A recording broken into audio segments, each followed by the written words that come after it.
araw pong muli sa inyong lahat. Ito na naman pong muli ako at nagbabalik upang magbahagi ng kaunting kaalaman. So, ang ituturo ko naman po sa inyo ngayon, ang aking i-share ay kung paano gumawa ng request for vacation. Yun, mahalaga to para dun sa mga nag-iisip paano ba gumawa ng request for vacation.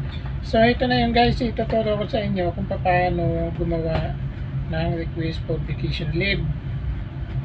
So, sa ngayon, nakagawa na ako ng form ng request for vacation leave. Ituturo ko na lang sa inyo kung paano to pilapan ang form na to. And advice ko din sa inyo kung gagawa kayo ng mga ganitong form, mas magandang gawin mo siya sa Word Microsoft kaysa dun sa Microsoft Excel. Depende yun sa inyo kung saan nyo gustong gawin. Ang importante doon, nakagawa kayo ng form. So ngayon, bago ko simulan na ituro sa inyo paano pilapan itong form na to, ay ako'y nagpapasalamat po sa lahat ng mga nanonood ng aking mga videos. At kung bago ka lang napadpad dito sa aking channel, huwag mong kalimutang i-click ang subscribe at notification bell para lagi kang updated sa aking mga video na ina-upload. Paki-like na rin at share ng aking mga videos. At marami pong salamat sa inyong lahat. Marami pa akong mga videos na i-upload para lagi kang updated sa mga videos ko. Yun nga, subscribe mo siya and then click mo yung notification para lagi kitang na-notify pag mayroon akong mga bagong video na ina-upload. Sa sunod na video ko, i-share ko din sa inyo kung paano gumawa ng extension letter. Halimbawa, gusto nyo mag-extend ang kontrata, ituturo ko sa inyo kung paano gumawa ng extension letter at marami pang iba. Kaya ano pang hinihintay mo, mag-subscribe ka na at i-click mo notification para lagi kitang na-update. So yun lang guys, at maraming salamat sa inyo. At ito natin na pong umpisahan ang aking video na i-share sa inyo. Ito ay request for vacation leave, kung paano ito pilapan. Ito at ating panoorin. So ito na guys yung request for vacation leave na form na aking ginawa. Ngayon ituturo ko na lang po sa inyong muli sa inyo ay kung paano ito pilapan. Ito, yan. Pwede nyo itong gayahin kung gusto nyo gumawa ng request for vacation leave. Pwede nyo itong gayahin. At least meron na kayong idea kung paano gumawa ng request for vacation leave. So ngayon, umpisahan ko na kung paano ito pilapan. Ituturo ko sa inyo. Ito sa taas, nakalagay dito, to master. Ito ay ibibigay nyo kay kapitan at siya naman ang magpapadala nito sa company. Tapos sa baba nakalagay ang MV, kung ano mang pangalan ng barko na inyong sinasakyan. Yan, ilalagay nyo dito. Halimbawa, MV Erika, MV Stella, kung anong pangalan ng inyong barko, dito nyo ilalagay. Tapos dito sa kabilang side naman yung date, kung kailan nyo ginawa itong request na ito. For example ay November 5, 2021.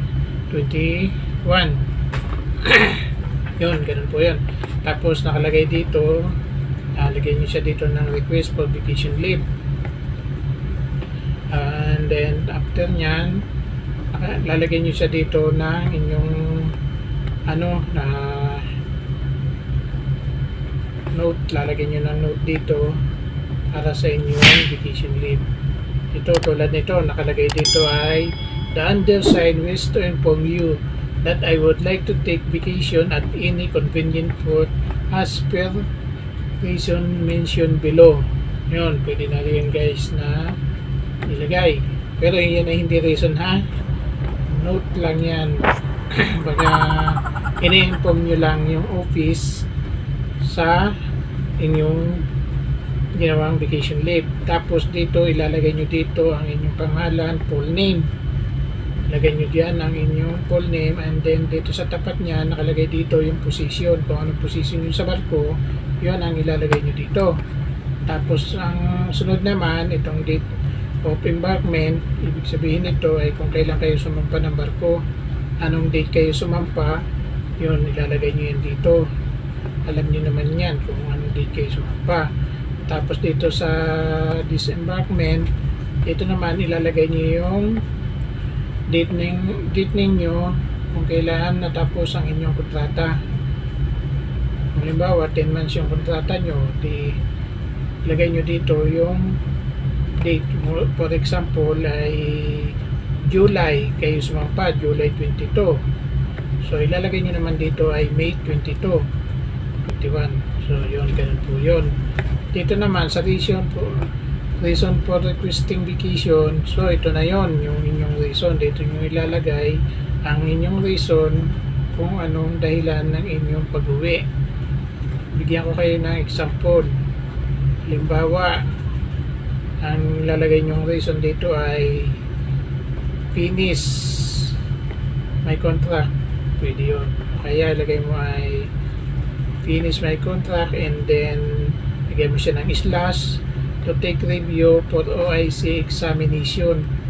So naintindihan na ng opisina yun. Ibig sabihin gusto nyo nang umuwi kasi finish contract ka na, and then ang reason ng pag-uwi mo ay mag-take ka ng review para sa examination. Magandang reason yun, guys. Tapos dito naman where address, where to contact, ibig sabihin ito ay lalagay nyo dito kung yung inyong mga address, yung address nyo sa Manila at yung address ninyo sa inyong probinsya, para just in case na puntahan kayo ng office o ng opisina, alam nila kung saan kayong lugar pupuntahan. Tapos dito sa right side naman nakalagay dito yung mga telephone number nyo sa Manila at saka telephone number nyo sa province nyo. Much better, guys, na ilagay nyo dito ay yung inyong cellphone number. Mas madali kayong makontak, at just in case natawagan kayo ng opisina, madali kayong makontak kasi yung cellphone lagi natin yan dala-dala. Tapos nakalagay dito sa baba ang expiry date of licenses and certificates. So dito ilalagay nyo naman kung ano yung mga expired ninyong license and certificates, like Philippine Seaman Book, Philippine license, Philippine passport, PRC, ID, Seaman Book, STCW, and others.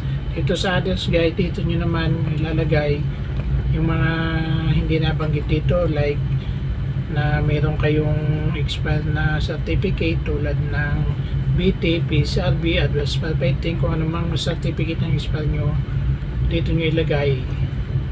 Tapos nakalagay dito sa baba, signed by, name and signature. Ilalagay nyo dito yung inyong full name, and then lagay nyo siya ng signature. Sa baba nito may nakalagay na rank. Ilagay nyo naman dito yung rank ninyo sa barko, kung anong position nyo sa barko, dito nyo ilalagay.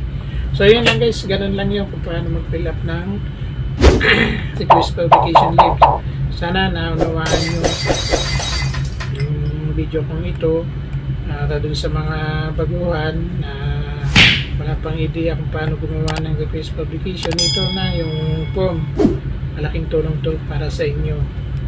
At kung mayroon ka mang katanungan sa aking video ito, pwede nyo naman pong i-comment sa baba ang mga tanungan, at handa ko pong sagutin ang inyong mga tanong sa abot ng aking makakaya. Hanggang dito na lang pong muli, at marami pong salamat sa panonood, at magkita-kita na lang pong muli tayo sa susunod ko pang mga video. Huwag mong kalimutang i-click ang subscribe at notification bell para lagi kitang updated sa aking mga video ina-upload. Maraming salamat po sa inyong lahat, and God bless you.